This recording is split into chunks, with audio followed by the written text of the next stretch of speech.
ያድናል። ቴዲዬ ስለ ኢየሱስ 3 ደቂቃ እንድናገር ይፈቀድልኝ ነው በመድኃኒዓለም። እሺ ጌታዬን ሳልሰብክም አልወጣም። የእግዚአብሔር ልጅ ጌታችን ኢየሱስ ክርስቶስ ያድናል። ወንድሞች እናቶቼ፣ እኛ ስዕላት ያድናሉ ተብሎ በነቢያትና በሐዋርያት አልተሰበከንም፣ በቅዱሳን መላእክት አልተነገረንም።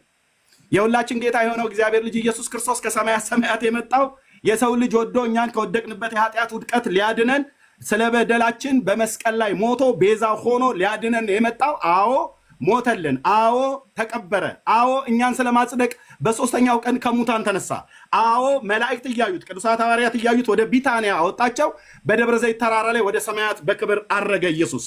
አዎ ጌታችን ኢየሱስ ክርስቶስ በቅዱሳን መላእክት በቅዱሳን ነቢያት በቅዱሳት ሐዋርያት እንደተነገረው ተመልሶ ዳግም ይመጣል፣ በኢየሩሳሌም 1000 ዓመት ይነግሳል።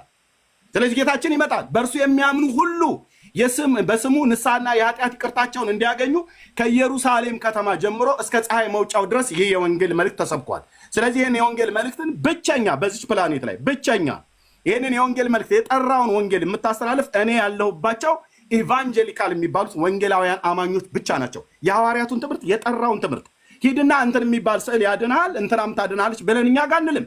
አዳኝ ማን ነው? ኢየሱስ ነው። ማዳን የማን ነው? የእግዚአብሔር ነው። ደህንነት ከማ ዘንድ ነው? ከእግዚአብሔር ዘንድ ነው። ማዳን የበጉ ነው ያሉት ቅዱሳን ነቢያት ሐዋርያት።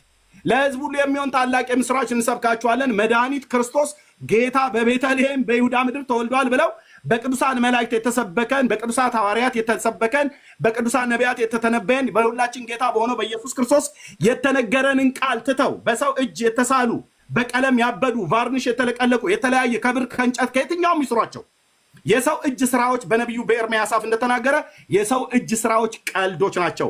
አይን አላቸው አያዩም፣ ጆሮ አላቸው አይሰሙም፣ አፍ አላቸው አይናገሩም፣ እጅ አላቸው ክፉም አያደርጉም። ያው ሽንኩርቱ ሸተተ ብለው ሲሉ አንዳንዴ ከስዕል ውስጥ እጃቸውን እያወጡ ይገፋሉ ብሎ እንዳለን ማለት ነው።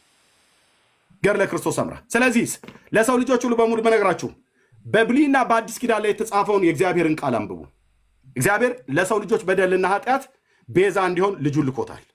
ልጁ ያለው ህይወት አለው፣ የእግዚአብሔር ልጅ የሌለው ህይወት የለው። ጌታ ኢየሱስ ይወዳችኋል። በስሙ ብታምኑ የኃጢአታችሁን ይቅርታ ታገኛላችሁ። ልጁ ያረጋችኋል፣ ኃጢአታችሁን ያጥባችኋል። የዘላለምን ርስት ተካፋይ እንድትሆኑ ወደ እግዚአብሔር መንግስት የምትገቡበትን የእግዚአብሔር ልጅ ኢየሱስ ክርስቶስን በማመን ተቀበሉ ማለት ወዳለሁ። ቴዲዬ ጸጋና ሰላም ይብዛልህ። በጣም ነው የማመሰግነው። ቴንኪዩ